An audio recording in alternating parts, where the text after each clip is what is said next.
Welcome back mga kaaldab. Panibagong update na naman po tayo. Panibagong mga kaganapan po ngayon kina Maine Polterson at Richard Polterson.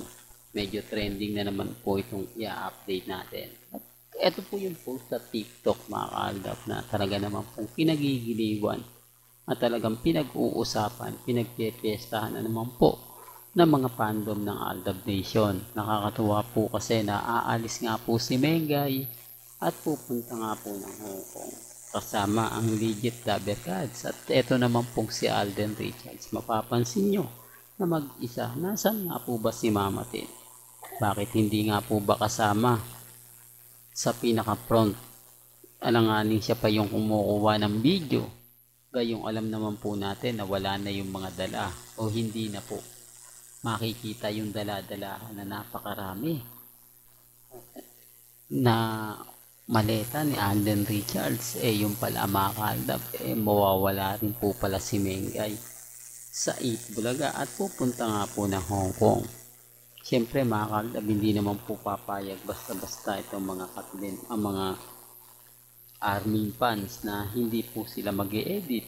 Sasabihin nila susunod daw dyan si Mengay, susunod daw dyan si Congressman Adjo. Hindi po ba? Yun naman yung pinaka-front nila. Na kapag sila po o kapag tayo yung nagbibigay ng update, agad-agad babasagin tayo. Agad-agad gagawan tayo ng issue na keso ganito, keso ganyan din. Magkasama si Congressman Adjo at si Mengay. Pupunta sigurado 101% si Congressman para makipag-banding na rin. Kasama na rin po bakasyon. Sabi ko nga po sa inyo, baka ito lang pong Hong Kong ang pinaka-front para hindi nga po, di po ba, sabihin natin na mas hindi maimbestigahan ng mga taong nagbabantay. Ngayong araw po ang alis ng legit Lover Gods. Kasama nga po raw dyan sina Raisa, sina Alan Kay. Pasensya na po, hindi ata kasama si Raisa, si Alan Kay, si Jose, si Wally, si Bossing Big Soto at siyempre si Alan Kay. Yan po yung mga lagi natin tututukan kung naandun si Mengay o wala. Kasi baka sabihin, nahinta ko hindi naman umalis si Maine, nandito lang si Maine. Hindi naman umalis, kumbaga nasa Mateo Restaurant.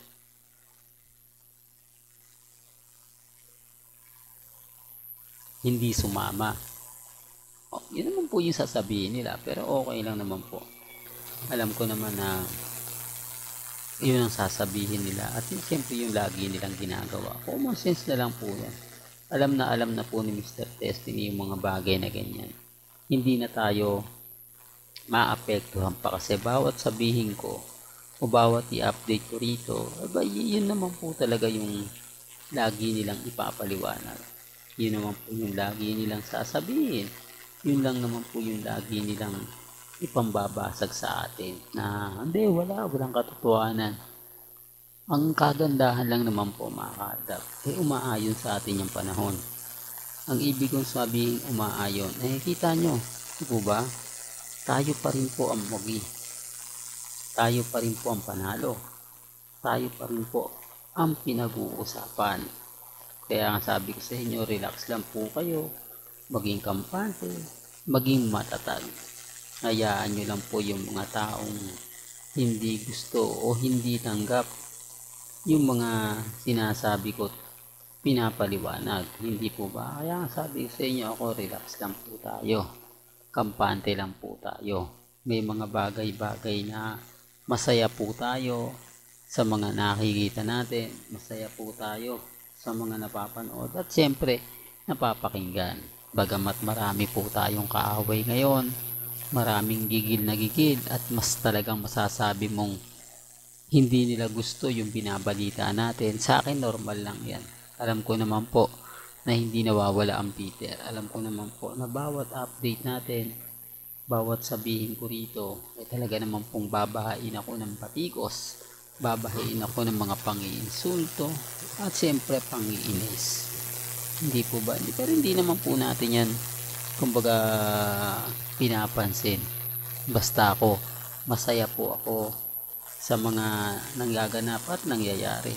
Pabor man o hindi, nasa atin pa rin ang sitwasyon o umaayon pa rin sa atin ang sitwasyon. Gaya nga po ng sinasabi ko, gaya nga po ng mga pinapaliwanag ko na galing naman po mismo kay Mengay, kay Alden, yung mga binabalita ko. Hindi lang nila tanggap na si Mr. Destiny laging angat. Si Mr. Destiny laging pinag-uusapan. Laging laman ng o hindi nauubusan ng update. Laging makikita mo, mararamdaman mo na buhay yung pagbibigay niya ng update at sumasang-ayon naman po sa atin ang panahon. Umaayon sa atin ang kaganapan, po ba? Kaya ang sabi sa inyo ngayong Father's Day talagang nakakatuwa dahil hindi ko talaga ine-expect na Hong Kong at pupunta ng Hong Kong, di po ba? Pero hindi ko pa po nakikita na may mga ganito ganyan, hanap pa po tayo. Alam nyo naman po si Mr. Destiny, hindi tayo tumitigil sa mga bagay-bagay na alam po natin at sa tingin po natin na mas marami ang makakakuha ng simpatya sa sinasabi ko. Di po ba? Although marami talaga nakaka-relate. Marami talaga nagsasabi, tama naman yung sinasabi ni Mr. Destiny. Tama naman pinapaliwanag ni Mr. Destiny, hindi lang nila matanggap.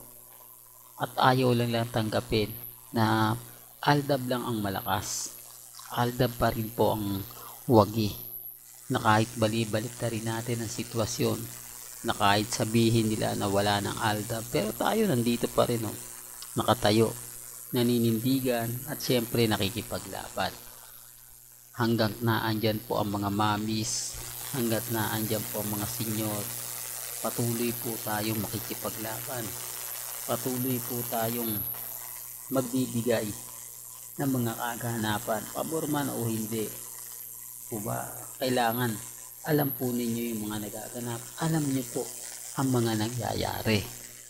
Lalo na po pagdating kina Alden Richards at siyempre kay Maine Paul Cresson.